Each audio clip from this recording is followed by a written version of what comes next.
Tarian Wonyoung tidak seenergik anggota lain. Belum lagi membalik rambutnya atau tidak, dia bahkan tidak bisa menari dengan benar. Sikap yang saat ini ilegal, mengingat pada konser hanya diperbolehkan merekam dengan menggunakan handphone saja. Dan yang paling unik adalah si Maknae ABCD.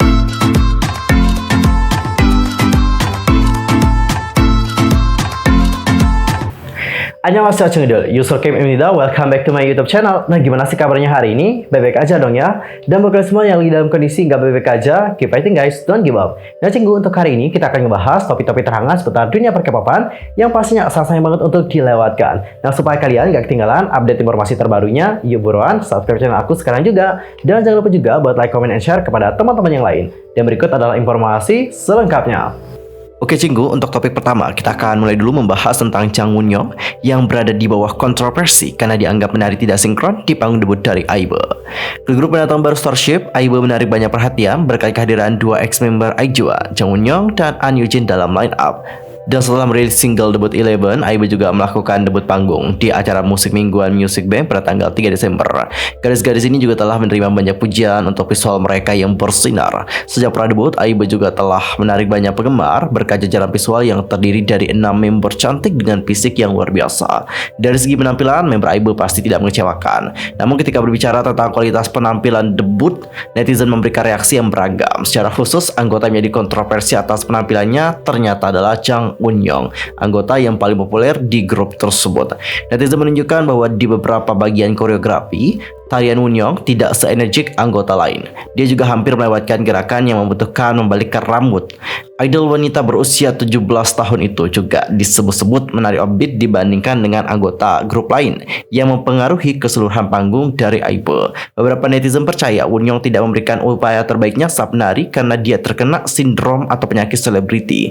Bahkan netizen juga mencurigainya Jang Wonyoung ini takut rambutnya rusak. Sementara itu banyak penggemar yang juga membela Jang Wonyoung dan mengatakan bahwa dia tidak malas, tetapi dia mungkin tidak ingin membuang waktu untuk menata ulang rambutnya karena dia juga harus melanjutkan pekerjaannya sebagai MC Music Bank setelah tampil bersama dengan IVE. Adapun komentar-komentar dari netizen yang lain seperti ini. Mungkin dia tidak punya waktu untuk memperbaiki rambutnya, itu sebabnya dia menari seperti itu. Wonyoung benar-benar seorang putri. Belum lagi membalik rambutnya atau tidak, dia bahkan tidak bisa menari dengan benar. Sepertinya dia selalu berusaha untuk menjaga diri tetap cantik, itu sebabnya dia menari seperti itu. Ada juga beberapa komentar yang mengatakan bahwa netizen harus bersimpati dengan Wonyoung. Jadi sebelum mengambil peran sebagai MC dan tampil di Music Bank, dia juga harus menghabiskan 5 jam sebagai MC di Asian Artist Award 2021 pada tanggal 2 Desember yang lalu. Pertunjukan Asian Artist Award juga berakhir sangat terlambat dan pada tanggal 3 Desember Wonyoung juga harus pergi ke studio KBS lagi pada pukul 6. Itu berarti dia juga pergi ke salon rambut pada pukul 4 pagi dan hanya tidur beberapa jam saja. Saking padatnya jadwal Wonyoung, para penggemar juga berharap agar netizen tidak terlalu kasar kepadanya. Mungkin saja penampilan Jang Wonyoung dipengaruhi oleh tekanan waktu dan jadwal yang padat. Dia juga adalah seseorang yang profesional dan juga tidak malas seperti yang tadi disebutkan, ataupun menderita sindrom selebriti atau penyakit bintang seperti yang telah diklaim oleh beberapa netizen Korea. Di sisi lain, berdasarkan informasi yang dihimpun via Fan, Pancoa, dan IVE Chart, ke grup rookie asuhan Starship Entertainment tersebut tampaknya sangat sukses menarik perhatian banyak orang dengan menerima begitu banyak cinta dari publik. Jadi setelah lagu debut Eleven terus merangkak naik di chart domestik, penjualan album mereka pun terbilang cukup mengesankan nih. Dilansir dari Hanteo, single album IB sukses terjual lebih dari 138.000 kopi hanya dalam waktu 5 hari saja. Ini juga merupakan angka yang fantastis untuk seorang grup rookie. Selain penjualan album, IB juga diketahui terus mengalami peningkatan dan naik ke top chart. Saat ini, Eleven berada di posisi nomor 2 Vox, urutan 12 Blow, peringkat 18 Melon, dan posisi 24 Jennie. Tidak hanya tanggal lagu domestik saja, di hari perilisannya, lagu Eleven juga sukses bertengger di Worldwide iTunes Song Chart di nomor 22. Merupakan puncak tertinggi untuk grup K-pop yang debut tahun ini. Lagu tersebut juga masuk top 10 iTunes Song Chart di berbagai negara di dunia. Bahkan video musik Eleven juga telah ditonton belasan juta kali hanya dalam waktu sehari sejak video musik diunggah di channel YouTube resmi dari Starship TV.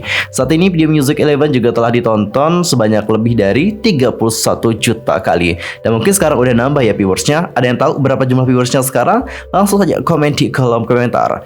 Dan beberapa netizen pun turut menyuarakan berapa mereka terkait kesuksesan dari IVE. Serius, mereka menjual album dengan sangat baik seperti yang diharapkan. Band mereka berkembang dengan sangat baik. Congratulations untuk IVE. Ketika mereka melakukan debut, ada artikel yang menyebutkan bahwa mereka akan flop. Tapi seperti yang diharapkan, fun adalah ilmu pengetahuan.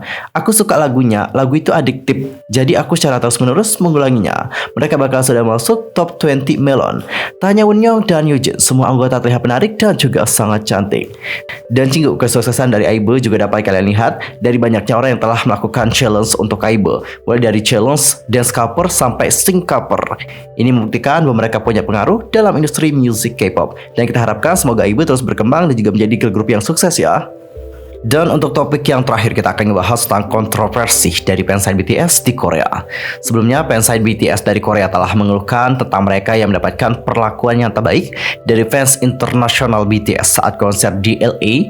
Dan kabar terbaru juga menyebutkan bahwa fansign BTS akhirnya ditutup karena kejadian itu.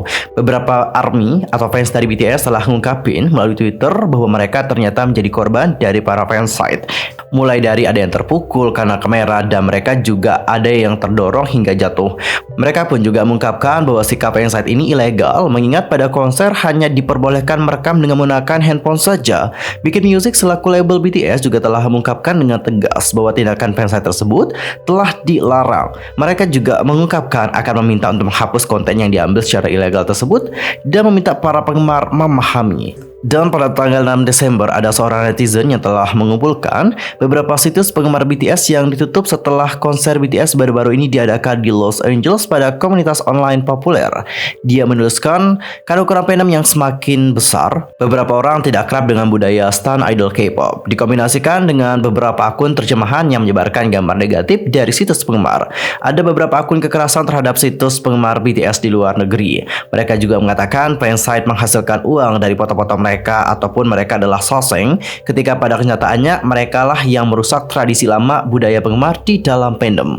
Lebih dari 910 komentar dibuat di bawah postingan karena banyak netizen menyuarakan pendapat mereka tentang insiden tersebut. Beberapa komentar dari netizen Korea adalah, aku benci soseng, tapi fansite normal diperlukan untuk idol. Mereka saling menguntungkan satu sama lain. Aku tidak percaya mereka menyerang orang secara fisik hanya karena mereka punya kamera. Mudahi orang secara fisik dan verbal di atas penindasan dunia maya setelah mengambil foto mereka dan menyebarkannya secara online. Bagaimana ini dapat dibenarkan? Jika seperti ini terjadi pada seorang penggemar Amerika di sebuah konser di Korea, mereka akan pingsan. Kekerasan tidak dapat dibenarkan apapun yang terjadi. Ini tampak seperti rasisme yang terang-terangan. Fansite ini semuanya adalah orang Asia dan orang asing. Saya belum pernah melihat penggemar memukuli paparazzi Amerika untuk selebriti mereka. Aku juga tidak percaya para pelaku berpikir bahwa fansite ini adalah paparazzi adalah alasan yang dapat diterima. Penggemar internasional percaya rumor dari akun di Twitter, tetapi mereka mengatakan mereka membutuhkan bukti untuk ini. Mereka pikir situs penggemar menggunakan kartu R untuk menutupi kesalahan mereka sendiri, dan mereka juga terus bertengkar dengan ARMY Korea. Mengapa mereka tidak menelpon sekuritas saja jika mereka merasa situs penggemar atau fansite merupakan ancaman bagi keselamatan mereka? Dan di sisi lain ada juga video dari para penggemar internasional BTS yang menunjukkan bahwa mereka juga terganggu nih dengan adanya fansite. Seperti yang kalian lihat dalam salah satu video ini, penonton di situ juga terlihat agak kurang merasa nyaman gitu. Sementara itu, penggemar internasional khususnya dari Indonesia juga sangat serius membicarakan tentang hal yang satu ini. Di sisi lain ada pihak yang pro dengan fansite. Mereka menyebutkan bahwa dengan adanya fansite, mereka juga bisa mendapatkan hasil foto bagus dari member-member BTS karena mereka juga punya kamera yang bagus dan juga memiliki spesifikasi yang tinggi. Namun ada juga yang kontra nih dengan fansite tersebut. Salah satu alasannya adalah dikarenakan attitude ataupun menjaga kenyamanan sesama penonton. As you know bahwa penonton konser BTS kan sangat banyak, space juga mungkin tidak terlalu luas. Selain itu kameranya juga kan agak lumayan gede. Nah penonton di sana bisa saja nih nggak nyaman akan hal ini. Dan gimana nih opini kalian tentang hal yang satu ini? Langsung saja komen di kolom komentar. Di sisi lain, anggota BTS juga telah meluncurkan akun Instagram pribadi mereka. Jadi pada tanggal 6 Desember, ketujuh dari member BTS telah kompak mengungkapkan akun pribadi mereka yang telah diverifikasi oleh Instagram. Dan nama-namanya juga Kyowo sih. Mulai dari Jin masih biasa. Agus D masih, You Army Hope lumayan. Archive, Red Monster, lalu GM milik Jimin, Taehyung P atau TXB miliknya V, dan yang paling unik adalah si Maknae ABCDEFGHI dan bla bla bla bla bla. Sangat unik banget namanya ya. Dan Jinggu, apakah kalian sudah memfollow akun Instagram dari member BTS? Langsung saja komen di kolom komentar. Dan selain itu, Big Hit Music juga telah mengumumkan bahwa BTS mengambil libur panjang saat ini. Keputusan itu diambil pihak agensi usai BTS menggelar konser offline bertajuk Permission to Dance dan merangka kegiatan lain selama di Amerika Serikat. Hal tersebut juga disampaikan langsung oleh Big Hit Music lewat keterangan resmi yang diunggah di akun media sosialnya pada hari Senin, tanggal 6 Desember waktu setempat. Agensi menuliskan, "Halo, ini Big Hit Music. Kami ingin menginformasikan BTS berencana mengambil libur panjang. Ini menjadi rehat kedua sejak BTS pertama kali mengambil rehat pada tahun 2019. Ini dilakukan setelah mereka menyelesaikan rangkaian kegiatan, mulai dari konser BTS Permission to Dance on Stage LA hingga Jingle Bell Tour 2021. Dalam keterangan yang telah disampaikan, agensi kembali menuliskan, "Sekali lagi, kami mohon pengertian kamu atas hal ini agar mereka juga dapat menikmati kehidupan sehari-hari yang biasa dan juga bebas, hanya berkonsentrasi pada diri mereka sendiri selama masa istirahat mereka," tulis agensi. Dalam kesempatan ini, mereka juga mengumumkan bahwa BTS saat ini sedang fokus untuk kembali menggelar konser dan merilis album baru yang akan mengawali babak baru dalam perjalanan mereka. Dalam keterangannya, agensi menuliskan mereka sedang bersiap untuk tampil di konser yang akan berlangsung pada Maret 2022 untuk bertemu dan berkomunikasi langsung dengan fans di Seoul. Dan ya, seperti yang kalian tahu juga, baru-baru ini BTS memang telah menggelar konser bertajuk Permission to Dance on Stage LA yang berakhir pada hari Kamis tanggal 2 Desember.